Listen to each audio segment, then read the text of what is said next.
I've been talking to someone for nearly a month now. Conversations are flowing. We have the same interests and we even love humanitarian work. We're inching closer towards an engagement, and there are certain topics I want to bring up, but I'm not sure how. Prenups, in-laws, lifestyle expectations. I don't know what to do. Assalamu alaikum, I'm Hiba. And I'm Zaid, You're listening to Diary of a Matchmaker. a podcast that will take you into our world as matchmakers. We'll share our experiences and offer advice for the single Muslim. So let's dive in. Bismillah. Assalamu alaikum everyone. Welcome to another episode. My name is Zaid and on the other mic is my wife and co-host Hiba. Assalamu alaikum. So people naturally get stuck at some point when they're trying to assess compatibility. We all do. We all do. Although we didn't. I feel like there was always a healthy flow of conversations. I came ready with my arsenal of questions. You would fire back at me after I would fire at you. And there was fun and excitement because you were always wondering, okay, what's his next question? And Sounds bloody. yeah. But we had a fun time. Yeah. However, not everybody has the same luxury, unfortunately. So let's talk a little bit about what we did to help diffuse this awkwardness with our clients. Yeah, exactly. So when we were planning and building our service, we're like, okay, and this is our previous service model where we used to match people, take them out for dinner and sit with them for 3 hours, move to another table. And then we're like, okay, what's going to happen next? Are they going to end up looking at each other for 3 hours? Are they going to end up talking about the weather and the food and their favorite show? Yeah, our first double date was a bit stressful because it was like, hey, our first double date, we're gonna pamper the hell out of our clients. We're gonna treat them out. We had the restaurant figured out, and that was all the easy part. But planning the activities for those 3 hours, that was hard. Yeah. But alhamdulillah, we banged our heads together and we came up with some fun activities and we got wonderful feedback. Yeah, after a few of these, we're like, okay, we have something good here. Something valuable that people can use. It's a good tool. Why don't we find a way where more people can benefit from it, people who are not our clients? So alhamdulillah, we ended up expanding on these activities and putting them together in a compatibility challenge. We made it into a challenge. And this episode, inshallah, we're going to dive into it a little bit and give you guys some tools if you're talking to someone, how to assess compatibility in a way that's not interrogation-like, that's not FBI-like, and that's actually fun.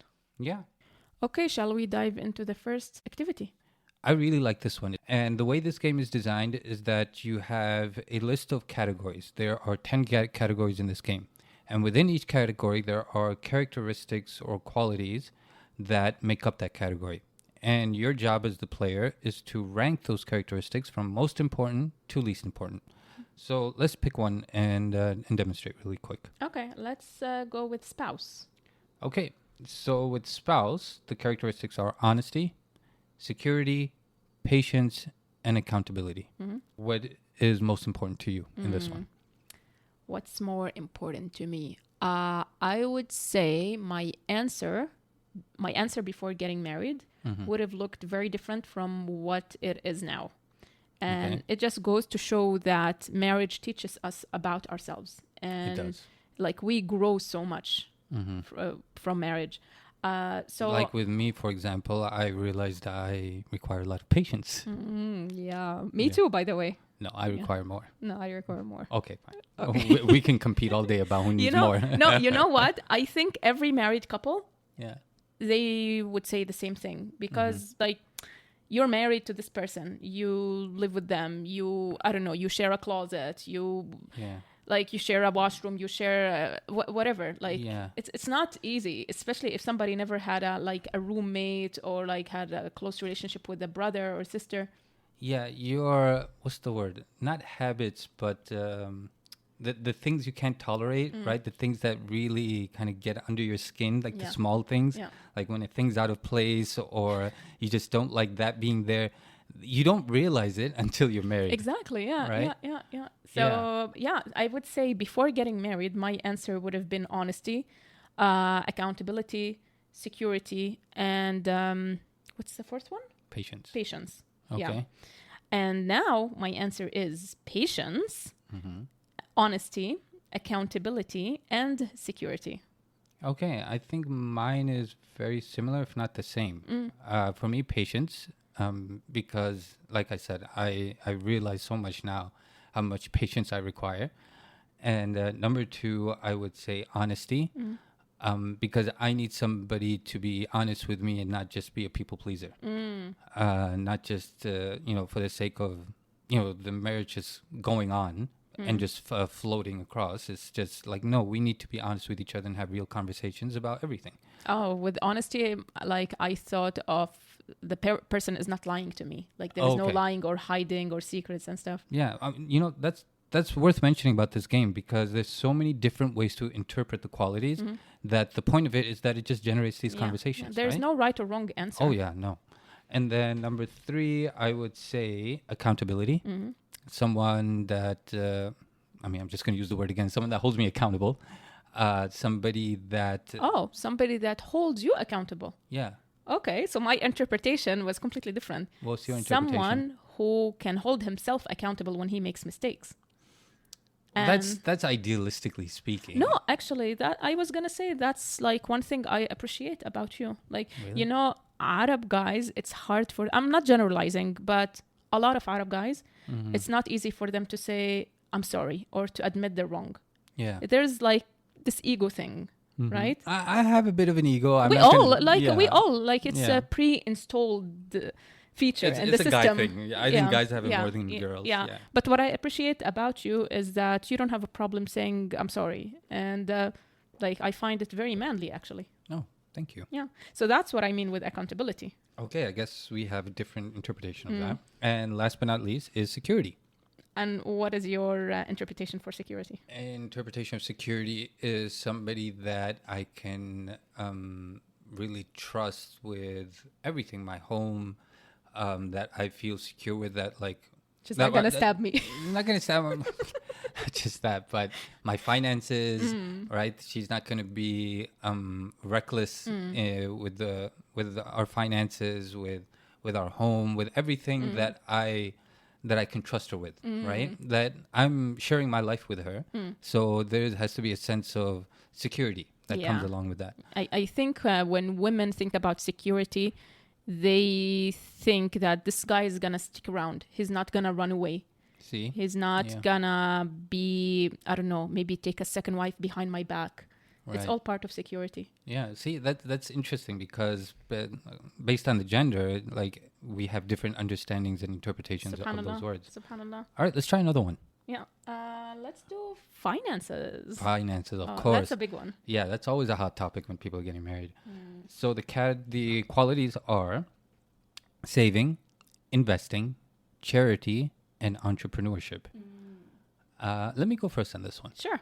I think I know what's your number one. I think you know what it is too. Number one for me, I would say it would have been the same before getting married and it is now. And that's entrepreneurship. I knew it. Yeah. Entrepreneurship is just one of those words that everybody feels it's cool to throw around. Yeah. But for the longest time, I had this, for lack of a better term, disdain towards a 9-to-5. I knew that I wanted to work away from that at some point in some capacity. And I wanted somebody who was going to be supportive of that and was not going to be complacent in the traditional way of living. 9-to-5, retire when you're 60 or whatever the age of retirement is, and just enjoy your life after you retire. That kind of mentality never sat well with me. And I wanted somebody who understood that and didn't judge me for that or think that, oh, I'm lazy and I don't want to work hard or anything like that. At the end of the day, entrepreneurship is a lot of hard work. It's actually more work than a day job. Exactly. Yeah. I think a lot of people in this generation and our generation share the same thing. Like, we come across a lot of people who's like, I want to be able to quit my job and just have my own business. Yeah, actually, a lot of our clients that we take on, they always have on their profile, I'm working on a side business. I have a side hustle. Whether it's investing, even I think one girl, she mentioned something about baking. Yeah. So everybody is like working on something on the side in some capacity. Yeah. So like I said, entrepreneurship, number one. I would say investing, number two. Investing should be not just finance, but investing in your health, investing in your time. But with regards to finances, yes, I want somebody who's not going to spend all my money on makeup Okay. or spend all my money on, junk food, or like being conscious and wise with the way we spend our money. But that's not investing. When I think about investing, I'm not talking about just the stock market.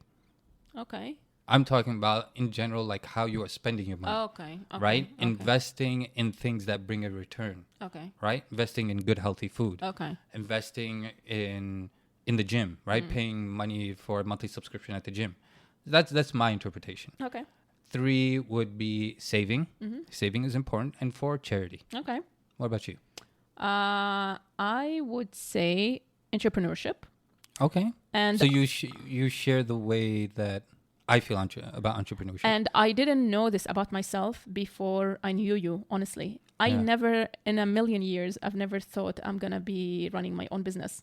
Okay. Like the way we were brought up, you go to school, you get a degree, and then you get a job.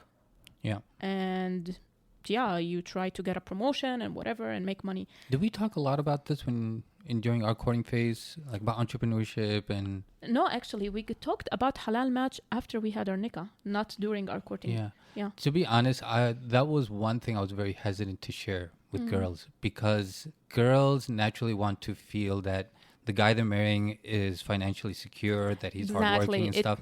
So sharing something like that is a bit vulnerable. It goes back to security, by the way. We're talking about security. But yeah, entrepreneurship, I love entrepreneurship. I would never have it any other way. Okay. Number 2 is charity. Oh, that's number 2 for you. Yes. Okay. Nothing makes me feel better than giving to others who need it. Mm-hmm. Because like Allah subhanahu wa ta'ala promised us, like you give, you get more.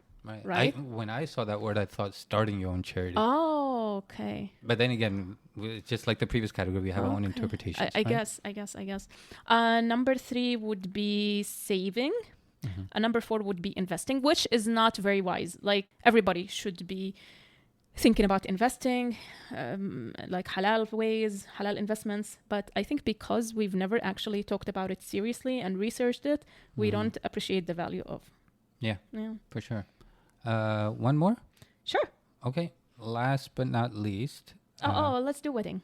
Yeah, I think this is definitely important. So the 4 characteristics or qualities are venue, food, number of guests, and cost. So I'll go first. Sure. So for me, the number 1 would be cost as a guy. Yeah. Number 2 would be, I would say, food. Really? Oh, you're a guy at the end of the day. Yes. Yes. Always, if you're a girl listening to this, always remember one thing. The way to a man's heart is through his stomach. I've said it so many times and I'll sing it. I'll say it again. Yeah. You know, this explains why like the biggest chefs in the world are men. So cost, food, number of guests, and then venue. Oh, we have a completely different order. Oh, okay. Well, number 1 for me is also cost. I'm not gonna spend a crazy amount of money on a one-night thing. Yeah. Number 2 is venue. Okay. I've always wanted to have an outdoorsy wedding, even though we ended up not having a wedding at all. Which was because of COVID. Yes. In case you didn't hear the story. Yeah. But a venue. Or you know what's a really nice venue? Mm-hmm. A field. A field in an autumn day. Oh my God. I guess. I don't know. Yeah. I just think of like farmers in overalls and tractors. Not farmers, not overalls, but I don't know. I love this rustic feeling. I mean, for me, it would be somewhere like, obviously, I'm thinking of like a dream wedding on a beach. That's very messy, Yeah, with the dress and the sand and all of that. True, that's true. Yeah. Number 3 for me would be food. Mm-hmm. No, actually. Wait, guests or food? Which is more important? Yeah, I would say food and number of guests. Number of guests, yeah. For me, it's about quality over quantity. Like at our nikah, we had 50 or 60 people, and it was just all my family and friends. Yeah. I mean, part of the reason was that we didn't have too much time to plan. Yeah, so it was a last minute. It was a last minute thing. Yeah. But yeah, I'm not the kind of guy that needs to invite my cousins, brothers, sisters, in-laws, daughters. No, even when we were planning our wedding in Palestine, I think we had like 100, maybe 80 guests or something. Yeah. Well, I mean, you have a pretty large extended family. Yeah, but we weren't gonna invite like everyone. Okay. So we were gonna keep it as like I think 80 or 90 people. Wow, that's pretty small given the size of your extended family. Yeah. Okay. Shall we move on to the next activity? Yeah, but before we move on, especially the wedding one, it's really good for people who are talking to talk about these things and not leave it till the end, because you might have a completely different perspective and you have no idea how many marriages fall, or like marriages that were supposed to be fall apart over something as I don't know, the wedding venue. Oh, we want more people, we want, I don't know, or maher or things like not to mention how they turn it into a burden, a big financial burden, taking out a loan, $30,000-$40,000 wedding. It's ridiculous. Or sometimes even starting their marriage with haram, like, I don't know, just a lot of things happen in weddings that shouldn't happen. Yeah, I mean, you tell me a lot in Arab culture. It's all about outdoing the other person, outdoing the cousin who had that wedding. Like, oh, I got to show him I can do a better job. Not all Arabs, but it depends, I guess. So, like we said before, this is a wonderful category. And actually, just playing this again reminded me how genders think very differently, as I said before. So you're going to realize that how the person you're talking to is going to interpret each quality differently. If you're overwhelmed and burdened and just don't know where to seek help, let us help you. We can be your personal matchmakers.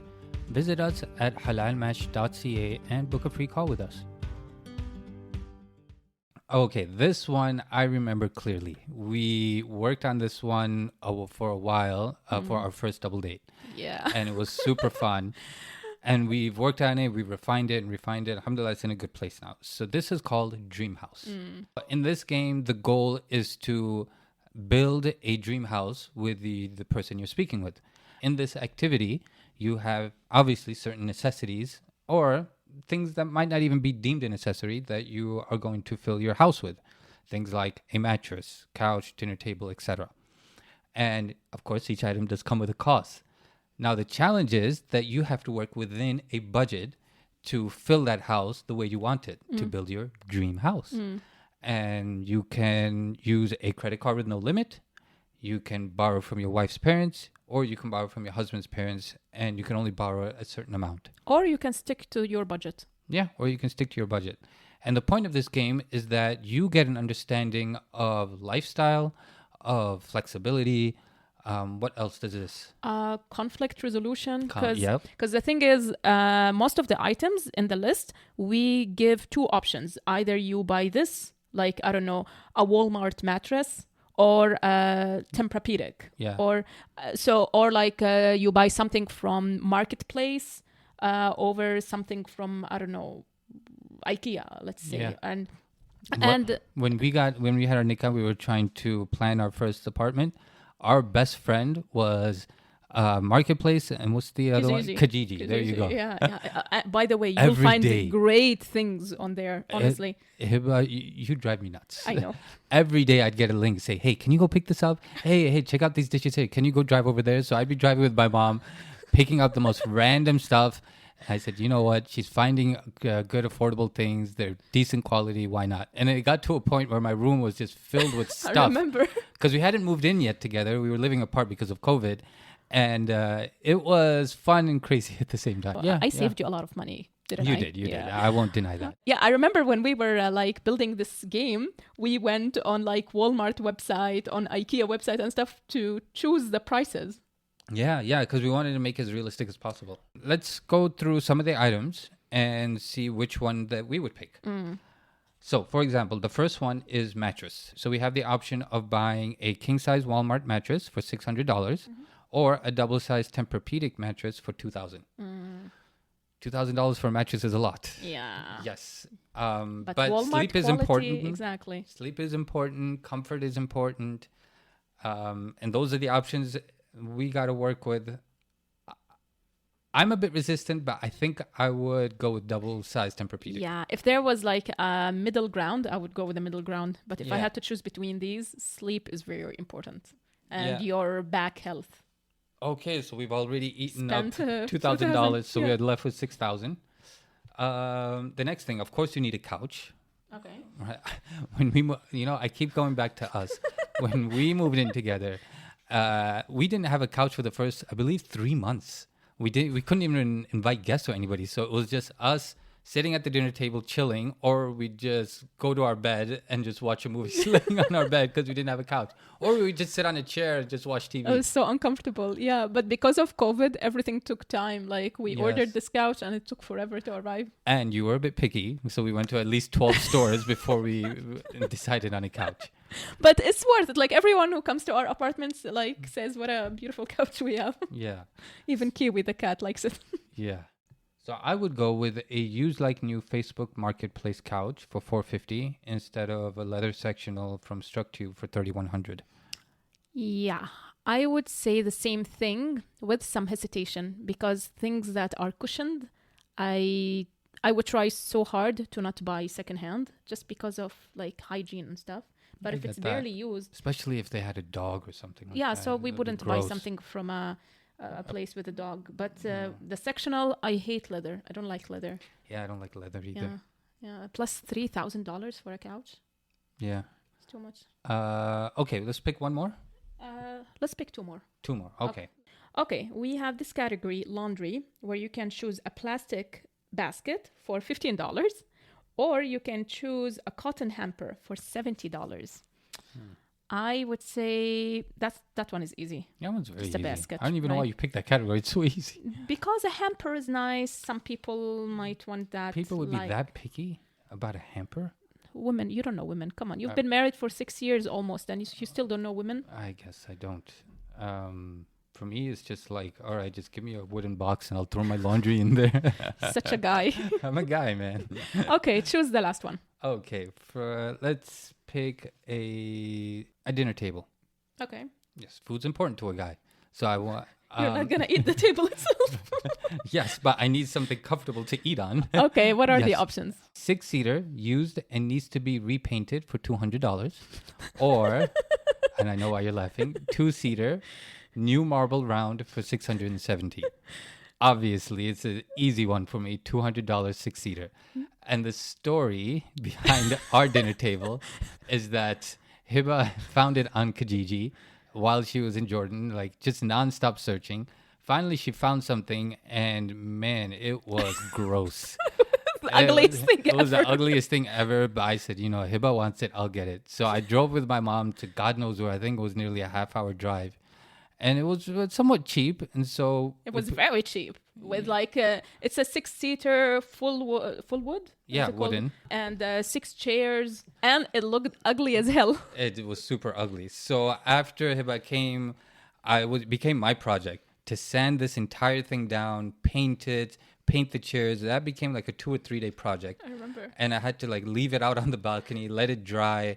God, what did we? We just ate on like a desk, or I don't even know how we ate. And it's so heavy. And the funny thing is, this is the table we're recording this over right now. Yeah. And now it looks gorgeous. Everybody who sees it, they are mashallah. We went to Canadian Tire, chose these beautiful colors. Home Depot. No, It was Home Depot. Really? Canadian Tire. I don't think they sell paint, or do they? I'm pretty sure it was. I'm 100% certain it was Home Depot. Yeah? I'm the one who got the paint. I was with you. Because Yes, I chose a color. It was Home Depot. Okay. Yeah. By the way, which reminds me, there's a scratch here you need to paint over. Oh, thank you for reminding me the 10th time about that. Yeah, this game could go on for over an hour. This game will also teach you how the other person handles conflict resolution. Yeah. Are they the stubborn type that everything has to be their way, or are they the like compromising type? That's okay. Like you can have this one, I'll have the other one, the next one. It'll teach you, are they the type who like has to have a luxurious lifestyle? Are they the type who would just use the credit card very unresponsibly? Are they so easy with debt they can just take that for just things that are not necessities? Are they I don't know, the cheap? Maybe the guy is cheap and everything on the list, he's just going with secondhand. I think it's a great game, honestly. Okay, last but not least is Journey of Life. Ooh, sounds serious.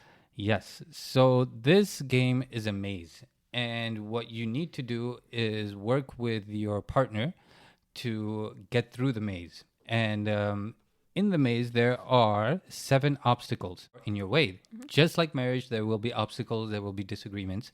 But the important thing is how you work together to overcome those obstacles and move on in your life. Yeah. So similarly, this game kind of mirrors that.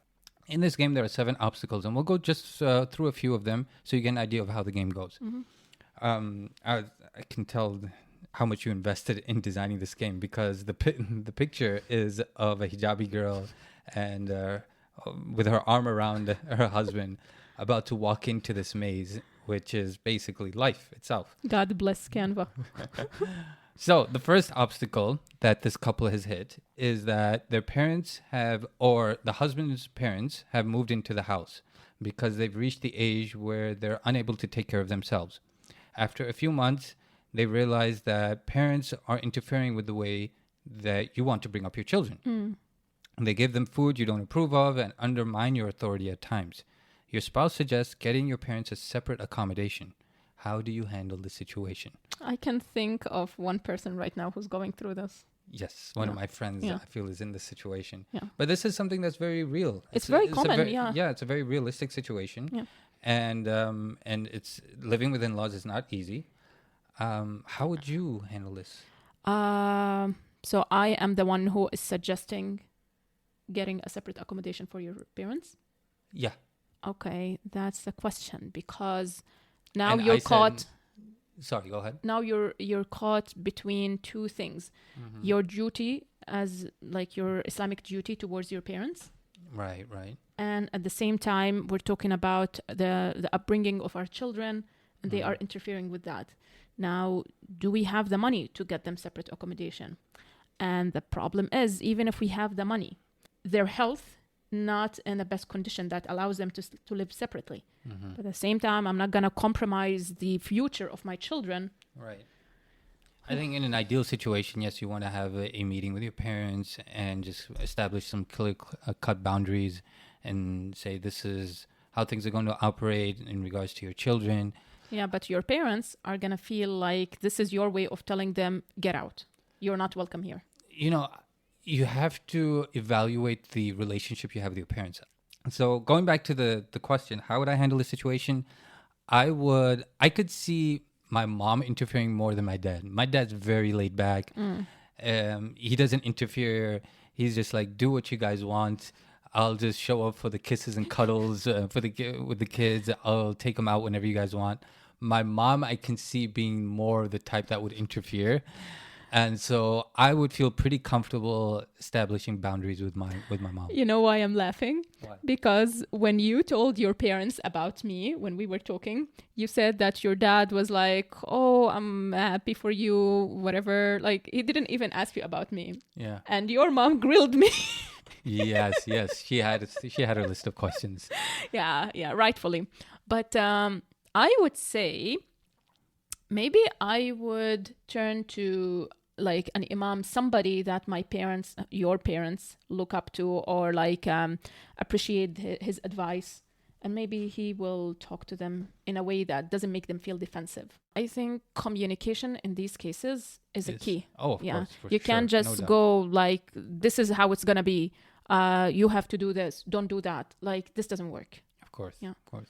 But you see, if you're talking, if you're a guy and a girl and you're talking, this is an important topic to discuss because it's going to come up. Maybe your parents are going to get old and sick, or her parents are going to. So it's a realistic situation. If the girl tells you, I don't care, let your brothers and sisters handle it. I'm not going to live with in-laws, even like it's not my business. Right. Then there's no cookie cutter answer. I mean, as a guy, you could be the only son of the family, Exactly. and you could have multiple sisters, and the responsibility could fall upon you. And you might need to have this difficult conversation with a potential spouse and see what she says. And if she's not flexible on that, it could be a deal breaker. The most horrible answer somebody could give is just put them in a home. then I he or she is not marriage material. I have different feelings about nursing homes, but that's for another day. Yeah. Yes.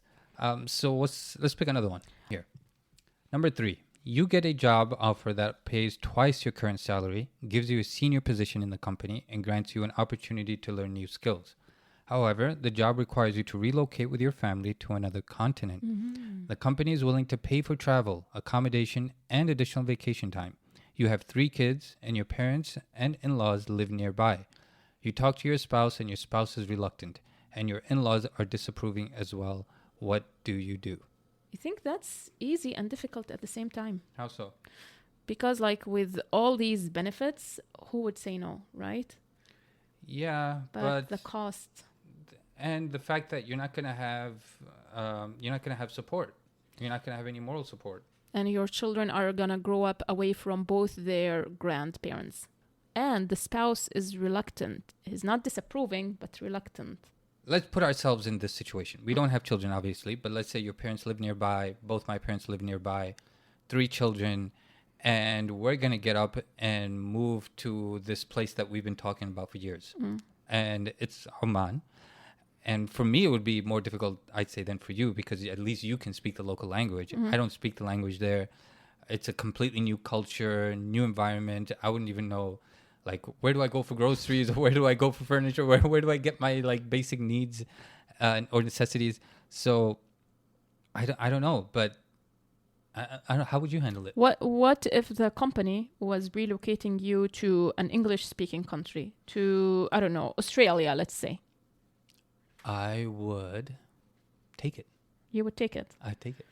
What about the kids and the grandparents? And if the kids are young, like let's say we have 3 kids under the age of 5, I would say it's more of a reason to go. They're young, they'll adapt. Yeah, but what about the grandchildren? What about the grandparents? They're gonna grow old without. We got WhatsApp video. We got Skype. Well, actually, Skype is gone now. Yeah. But yeah, we got Zoom. We got. I mean, something's got to give at some point. Something's got to give. You know, that's one of the things where you're like, I am allowed to be selfish in some things. Like, right. Yeah, but it's the guilt that comes with it. Yeah. Yeah. Like there are 4 people, 2 sets of grandparents who are going to be unhappy, who are going to feel left out, lonely. The company's giving additional vacation time. Yes, but it's not the same. It isn't. Yeah. It isn't. But I think if parents are really looking out for your well-being and they can see the opportunity that lays ahead for you as a family, at least the way I see my parents, I think my parents would support me. Yeah, but it's not like parents are saying, if you go, then if you take my grandchildren, then you're not my son, you're not my daughter, I don't know you anymore. Well, no, it's saying it's that. not There like is this. reluctance. Even if they give you their blessing, they're not going to be happy from the inside. They're going to feel left out and alone. Maybe I'm selfish. Exactly. That's like one thing where you're like, I'm not doing anything haram. This is my life. I'm looking for the best interest of my family. This is one of those situations where there really isn't a comfortable middle ground. Yeah. Right? Like, it's either or. Something's got to give. Yeah, but some people would just immediately know what to do. And maybe you're talking to someone and she is very attached to her parents. She really wants to have their presence in the children's lives. Then she's going to be completely against it. And maybe you see more the advantages and benefits. So it's one struggle you have to figure out. Yeah. So are you going to let this stop you in the journey of life? Or are you going to come to a resolution and move through the maze is the question. Yeah. A lot of divorces happen, not over violence or lack of compatibility or like, betrayal and adultery. No, but because of just like life challenges that they weren't able to come over. Yeah. Finances and in-laws. Yeah. Those are the 2 main reasons that we often hear. Yeah. Okay. Well, we hope these activities really gave you some insight as to not just the work we're doing, but the things that we can offer you guys to help you navigate the search of a compatible spouse. And anything else you you'd like to share? Sure. Courting and getting to know the other person doesn't have to be boring and feel like more like an interrogation. Of course. It can be so much fun. You Yeah. just have to think outside of the box, be creative, and just have fun with it. And Yeah. if you think that this tool, the Compatibility Challenge, can help you with that, then we would love for you to get a copy and let us know if it actually helped you or not. It's very, very, very affordable, honestly. Mhm. And you can find it on our website, halalmatch.ca, or go directly to Amazon and just type the Compatibility Challenge. We'd love to get some feedback. Yeah. Until next time. Assalamu alaikum. Assalamu alaikum.